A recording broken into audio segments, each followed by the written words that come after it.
All right, guys. I hope you all are doing well. And if you've noticed, I have not been on here in a little while. I've been dealing with life, and with that, I've had to reprioritize. But earlier this year, I decided that me and my wife decided that we wanted to homeschool our children. Personally, there was a lot more screen time, and it seemed like screens, things being done on the iPad was becoming more of the standard protocol. And it just didn't seem like public schools or most of the schools in general were really the best fit for the education that we really want our children. But we really realized that the right education that we want from our children for our children, it's really only going to come from us. And as much of a hard pill that was to swallow, me and my wife talked about how our schedules do allow us to be able to do that. So we talked about that, and we decided, hey, let's go for it. Let's at least try it out and see what happens. So we decided that this is going to be the year that we did that. We didn't really know we have no clue what we're doing. Both me and my wife did charter school. When I did it when I was in middle school as well as high school. My wife did it when she was in high school. So we have an idea of the curriculum and how it goes. With that, there's the regular curriculum that is there somewhat to the state, but they get the same books that they'd be getting in a regular public school, and they just have to do this work, and they end up graduating with a diploma. So if they do want to go to college, they can have that opportunity to do so. And if that's something that they want to do and have that experience, then I support them on that. If they don't and they want to focus on, a trade or building a business or something else, then I support them with that, but I want to be able to have the freedom and opportunity to support them. So we've decided to homeschool our children. I also decided to coach my son's T-ball. Now, I'm assistant coaching this year. There's some things that made me have to take a step back because of having that full responsibility of actually full coaching is a little bit more than just the assistant coach. So I needed to be able to prioritize some things in life. So we started that. We're in our third week so far of practice, and boy, oh boy, it's been a interesting experience, extremely rewarding, extremely testing. But the more I've gone through each week, the more I've seen more of myself, remembered more of myself. So it's been interesting. My son is 4, and this is his first year of T-ball. But then the beginning of July, so we're just finishing out the last week of August, but the beginning of July, my wife had a heart attack, a mild one. I wasn't home. I was at a rehearsal, and she ended up having to call an ambulance. Ambulance took her to the hospital, and they realized that her troponin levels were increasing. And she's young. She is 36 years old, and so she's pretty young to have anything like that. There are things, if you've been listening to these podcasts and you know more about me and my history, you'll know that my wife was also part of my history. And so, we both had an addictive past. And for us, it was more of the uppers, cocaine, meth, things like that were the big addictions, and for a good amount of time. And so, those obviously have an effect on the heart. But this whole, she not only did she find that she had a heart attack, but she also found that she had a significant hole in her heart as well. And at first, I haven't really heard too much about people having holes in their heart. But the more I've started to talk about it on, Instagram and TikTok, the more I've found that it's actually a pretty kind of a common thing. And quite amount of people have these holes in their heart, and one day they just realize they have a heart attack or a stroke, and they realize they have these holes, and they go and they get them fixed, and most of them are good to go. So that's been an interesting process of realizing that.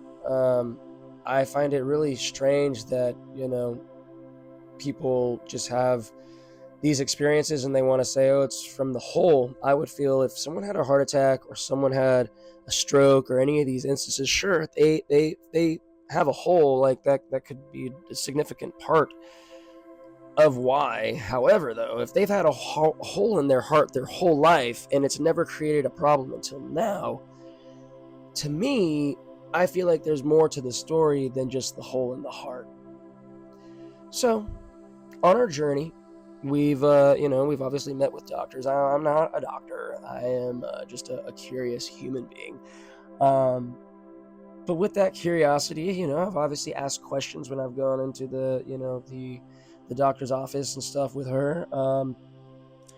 And to me, I asked, does things like mental health play into part with this? Are there things with the diet? Like, what are all the different things that truly play the role in triggering the effects that came down to this? So that's the big thing. And to be honest, my wife was using, she was drinking alcohol and she was using nicotine. She would smoke a vape and stuff like that. And those are tough things. And to be honest, I was doing both of those with her as well. We were both doing those. I told her, though, from this experience, there is no more of this at all for a decent amount of time, especially through her recovery process, or up to this point and through this point and past this point through her recovery process after her procedure. So that's been an interesting thing, and I really didn't realize how challenging that was going to be, or how that was going to make me respond, right? Overall, she's doing okay. We've been working with a cardiologist. We're here in San Diego, so we've been working with UCSD hospitals, and I guess medical services. And it's been a decent experience. We were working with Scripps at first, and then she chose to go to UCSD. And yeah, she's going to be having her procedure done at UCSD, so she'll get that going next week, the first week of September. But with that, she's also we see a kinesiologist, chiropractor. She started seeing a new acupuncturist, and then she started seeing a new integrative medicine doctor, where she's been getting some IV light treatments. And that's been super interesting. I actually went down, I spoke with this doctor. This is a new one that we found. So I spoke with him, and he came out of a cancer, cancer treatments and stuff like that down in TJ and throughout Mexico. So he has a lot more of the integrated medicine type of approach when it comes to, working with cells and whatnot. And so it was very interesting to talk to him. It was very interesting to be able to try this treatment. He gave me a session, and you go through about 20 minutes of a blue light frequency, and they put this in through the IV. So they put a catheter into your vein, and they put this light laser through the catheter, and so you can see it light up your vein, and it's interesting. I tried it. I did feel, when the light exposure goes on, you feel a little something. I can't quite explain the feeling. I ended up feeling more calm through the blue lights. It is interesting to me. My experience with different light spectrums and stuff goes back into my growing of marijuana and my indoor, science research of creating my own hydroponic system and growing indoors and all that stuff. So I have some understanding when it comes to spectrums and how they work as far as energy and produce growth within plants. We have to remember we're very similar to plants, and we have our own process of photosynthesis within our cells, right? And so this blue light, it does have some sort of action when it comes to our body. There's a little bit of some chemistry that goes on there, I should say. So with that, I felt more relaxed. I felt really chill. I felt almost as if I were kind of stoned. if I had just had some marijuana or something like that. And then we did that for about 20 minutes.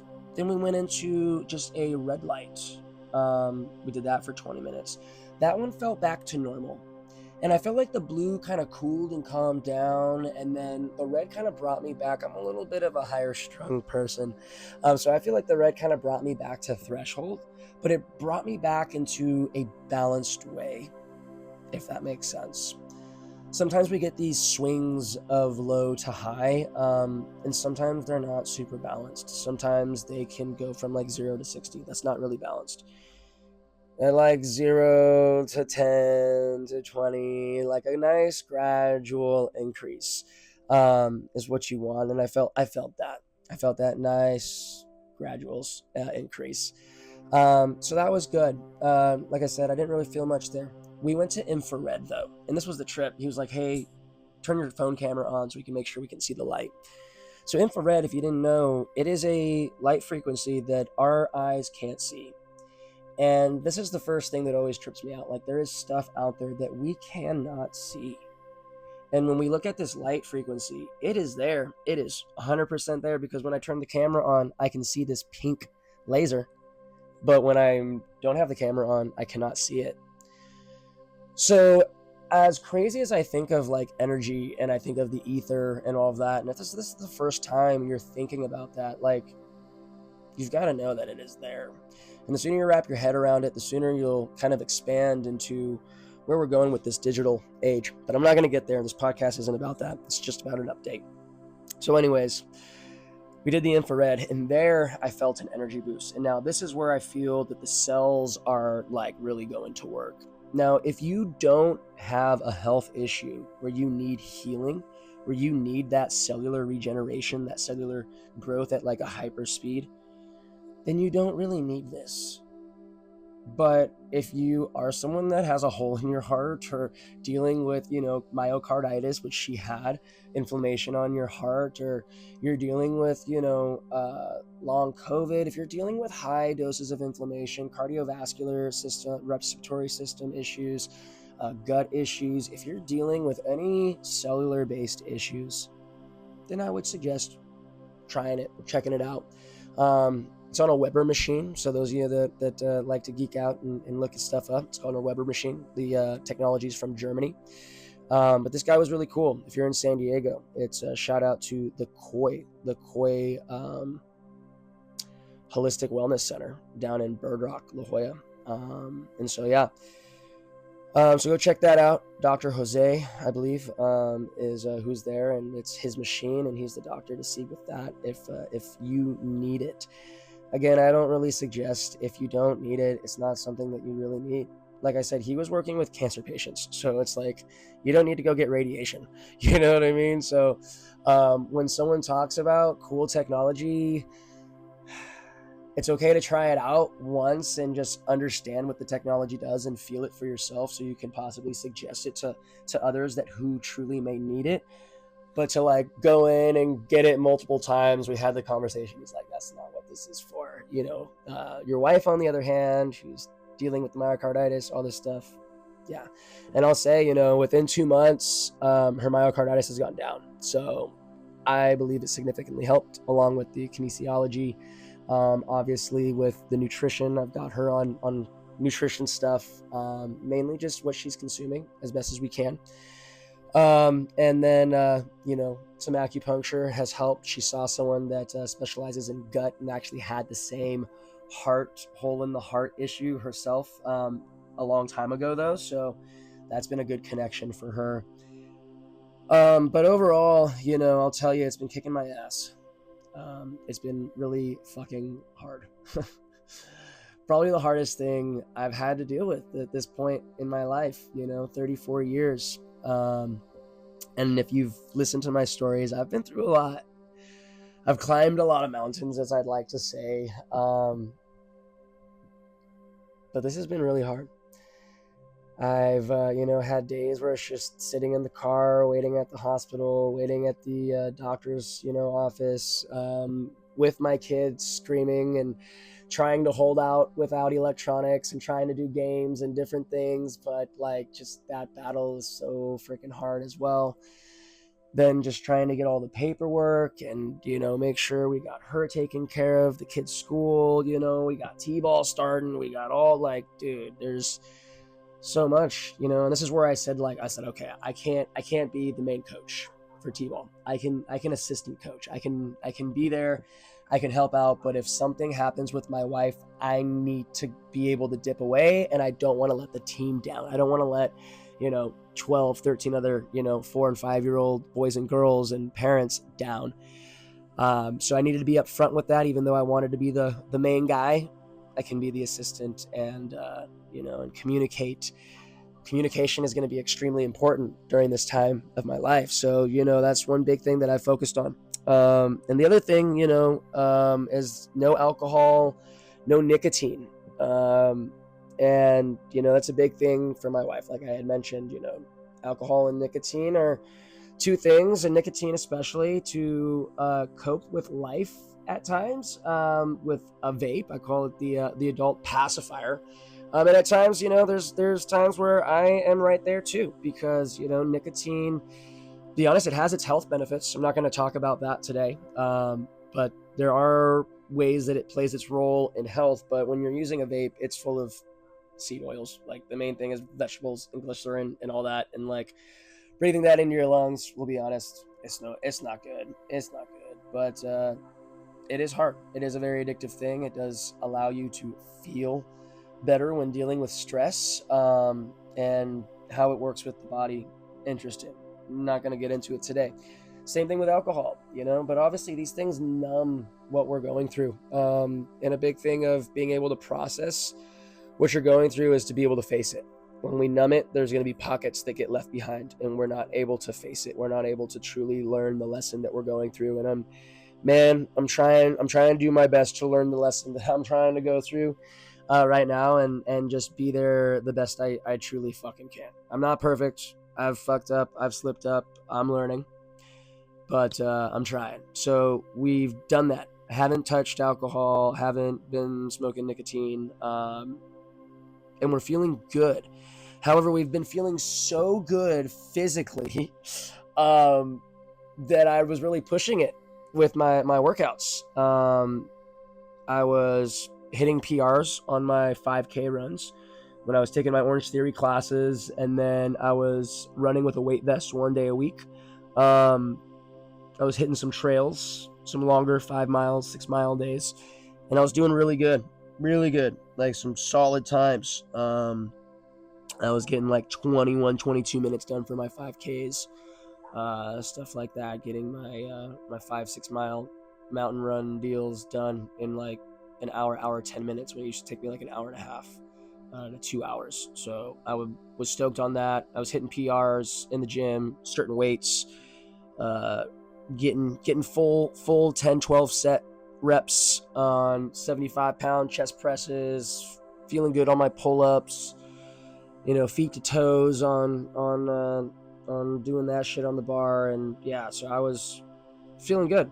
But I was eating sugar and consuming caffeine, and that's, the things that like I kind of replaced the alcohol and nicotine type of stuff was with sugar, caffeine. I was allowing myself more coffee, more caffeine. I was doing double workouts, so like I was trying not to have double caffeine, but sometimes I would. I'll be honest, sometimes I would. I was like, I'll have it. I'm not doing these other things, so why not?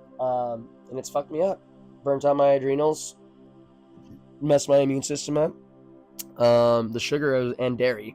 I was having ice cream, and whatnot. So there's been each month there's been a few days where like I was really taken down, and had to realize that like shit, my body feels like crap. I can't be consuming this stuff. We got to detox.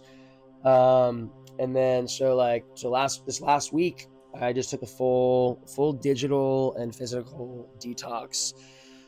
My body's still getting back. I use a lot of my voice, and I'm doing a podcast now, but it's like I haven't done a podcast in a long time. But I use my voice a lot. So my voice is still recovering. It's still a little raspy right now. But, overall, we're managing. So, the biggest things here is we made goals for ourselves to try to be able to do. We had to prioritize some of those goals, right? Not everything's going to be perfect.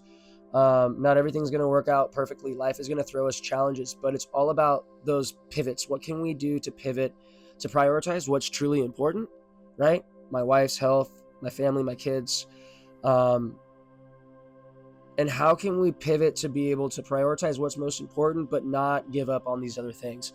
And what can we do for ourselves to take the best care of for ourselves and make sure that we're going to fully be present and show up, right?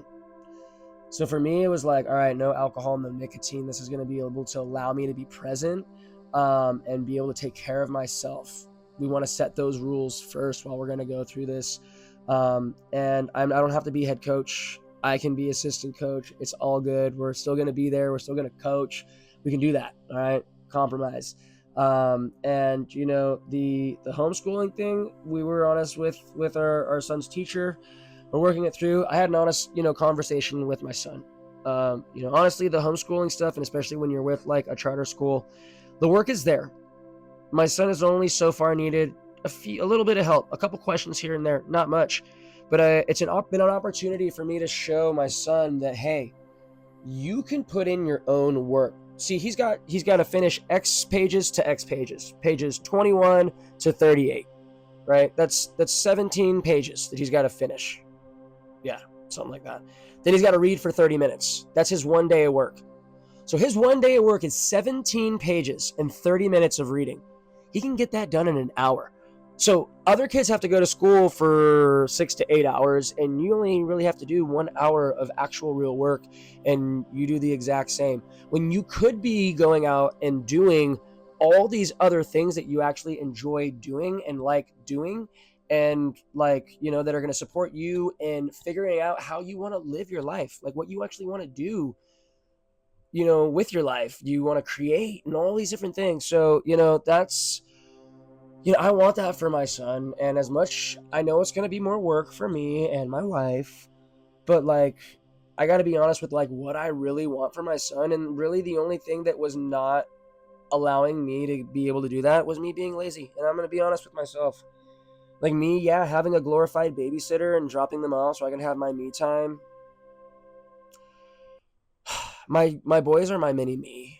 And I really realize that, and that's one thing that I feel like as parents that we got to realize, whether you chose to or not, that is a mini fucking version of us.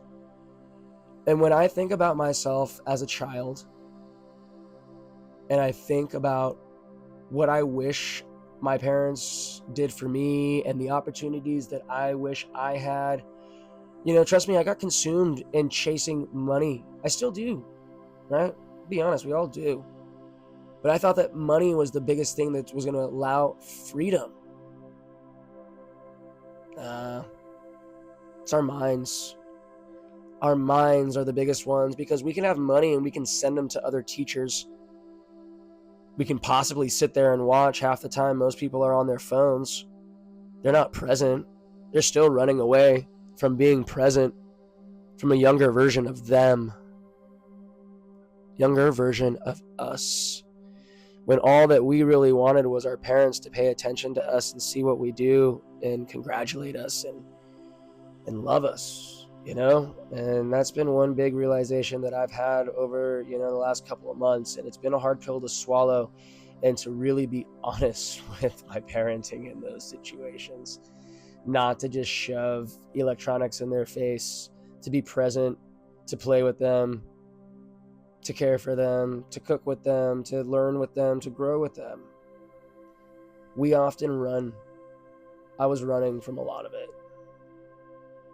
I realized that that's not who I was and who I wanted to be, and so we stopped that. So that's why we decided to homeschool our kids. And boy, oh boy, has that been challenging us lately. So yeah, I just wanted to share where I've been at. I am here. If you guys are on Instagram or on TikTok, follow me there. I've been really sharing my story on Instagram.